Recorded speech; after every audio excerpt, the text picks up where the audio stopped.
ಈ ವಂದೇ ಮಾತರಂ ವಿವಾದಕ್ಕೆ ರಾಜ್ಯದಲ್ಲಿ ಯಾಕೋ ಸದ್ಯಕ್ಕೆ ಬ್ರೇಕ್ ಬೀಳೋ ಲಕ್ಷಣ ಕಾಣಿಸ್ತಾ ಇಲ್ಲ ರೀ.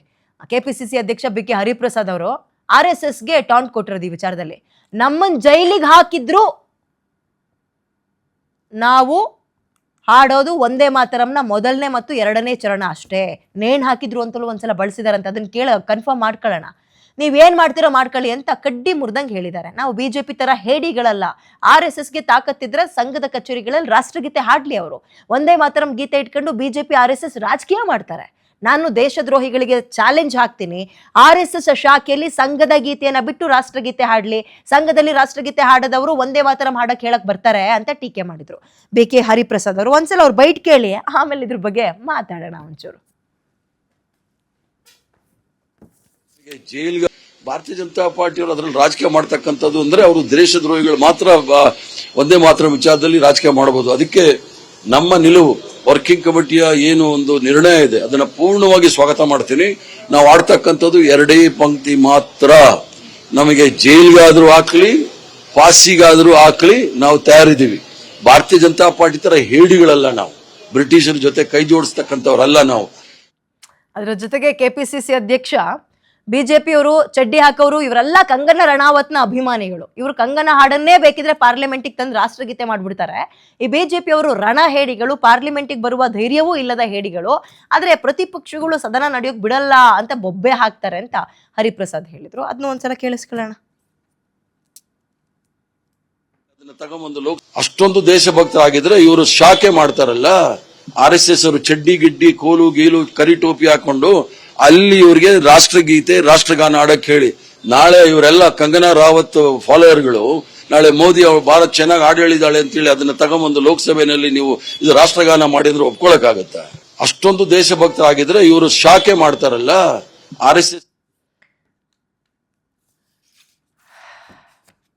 This is too much. Hariprasad ಅವ್ರು ಹೇಳ್ತಾ ಇರೋದು ಎರಡೇ ಪ್ಯಾರ ಆಡ್ತೀವಿ, ಆಯ್ತು ಆಡ್ರಿ, ಆಡ್ಲೇಬೇಡ ಬಿಡ್ರಿ, ಸುಮ್ನೆ ನಿಂತ್ಕೊಳ್ರಿ ಸಾಕು, ಆಡ್ಲೇಬೇಡಿ. ಅದನ್ನ ಬಿಟ್ಟು ಕಂಗನ ಹಾಡಂತಂದು ಅವ್ರು ಹೇಳಿದ್ರು ಒಪ್ಕೋಬೇಕು ಅಂದ್ರೆ ಅದ್ ಏನ್ ಕೆಣಕದೇನು? ಅಂಡ್ RSS ವಿಚಾರ, ಬಿಜೆಪಿ ವಿಚಾರ ನೀವು ಎತ್ತಲಿಲ್ಲ ಅಂದ್ರೆ ನಿಮ್ಗೆ ಸಮಾಧಾನನೇ ಆಗಲ್ಲ. ಬಟ್ ನೀವು ಅದರಲ್ಲಿ ಕೇಳಿರೋದು ವ್ಯಾಲಿಡ್ ಪ್ರಶ್ನೆ ಏನು, RSS ನವ್ರು ಆಡ್ಬಿಡ್ಲಿ ನೋಡೋಣ ಅಂತ. ರೀ, RSS ನವ್ರು ಆಡಿದ್ರಿ ಎಷ್ಟು, ಆಡ್ಲಿಲ್ಲ ಅಂದ್ರೆ ಅಷ್ಟು, ಕತ್ತೆ ಬಾಲ ರೀ. ಆಡ್ಲಿಲ್ಲ ಅಂದ್ರೆ ಬಿಡ್ರಿ. ರಾಜಕೀಯ ಪಕ್ಷಗಳೇ ನೀವುಗಳು ಆಡ್ಲೇಬೇಡಿ, ರಾಷ್ಟ್ರಗೀತೆನೇ ಆಡ್ಬೇಡಿ, ನೀವುಗಳು ಲಾಯಕ್ಕೆ ಇಲ್ಲ. ಆಡ್ಬೇಕು ಆಡ್ಬೇಡ ಅನ್ನೋದು ಕೂಡ ಒಂದು ವಿವಾದ ಆಗುತ್ತೆ ನಮ್ಮ ದೇಶದಲ್ಲಿ ಅಂದ್ರೆ ಇದು ಎಂತ ಕರ್ಮ ಹೇಳಿ? ಒಂದೇ ಮಾತರಂ ಎರಡೇ ಪ್ಯಾರ ಆಡ್ತೀರಿ, ಆಡ್ಲೇಬೇಡ್ರಿ. ಇನ್ನೊಬ್ರು ಆಡದೇ ಇಲ್ಲ RSS ಕಚೇರಿಲಿ. ನಾನು ಹೇಳದ್ನಲ್ಲ, ಆಡಿದ್ರು ಒಂದು, ಹಾಡ್ಲಿಲ್ಲ ಅಂದ್ರೆ ಒಂದು. ರಾಷ್ಟ್ರದ ಜನ ಅದಕ್ಕೆ ಏನ್ ಬೆಲೆ ಕೊಡ್ಬೇಕು ಅದಕ್ಕೆ ಕೊಡ್ತಾರೆ. ಇದೆಲ್ಲ ವಿವಾದ ಮಾಡೋ ವಿಚಾರಗಳ.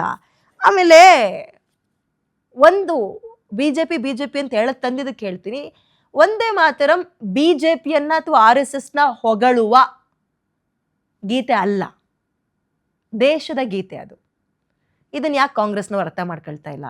ಒಂದೇ ಮಾತರಂನಲ್ಲಿ ಎಲ್ಲಾದ್ರೂ ಕಮಲ ಗಿಮಲ ಅಂತೆಲ್ಲ ಬಿಜೆಪಿಯ ಚಿಹ್ನೆಯನ್ನು ಹೊಗಳುವಂತಹ ಪದಗಳಿದಾವ? ನೀವು ಎರಡು ಪ್ಯಾರ ಅಲ್ಲ, ಎರಡು ಪದನೂ ಆಡಬೇಡಿ ಬಿಡ್ರಿ, ಏನೂ ಆಗಲ್ಲ ಅತ್ಲಾಗೆ. ಸುಮ್ ಗೌರವ ಕೊಡ್ರಿ ಅಷ್ಟೇ, ಕಿತಾಪತಿ ಮಾಡಿಬಿಡಿ, ಖ್ಯಾತೆ ಮಾಡಿಬಿಡಿ. ಇದು ಕಾಂಗ್ರೆಸ್. ಬಿಜೆಪಿ ಮತ್ತು RSS ಗೀತೆ ಅಲ್ಲಿ ಮೊನ್ನೆ ಯಾರೋ ಒಬ್ರು ನಾಯಕರು, ಜನಪ್ರತಿನಿಧಿಗಳು ರಾಷ್ಟ್ರಗೀತೆ ಆಡ್ಬೇಕಾದ್ರೆ ಹೆಂಗ್ ಹಿಡ್ಕಂತಾರಂತೆ, ಅವ್ರಿಗಿನ್ನೂ RSS ಗೀತೆ ಹೇಳ್ತಾ ಇದ್ದೀನಿ ಅಂತ.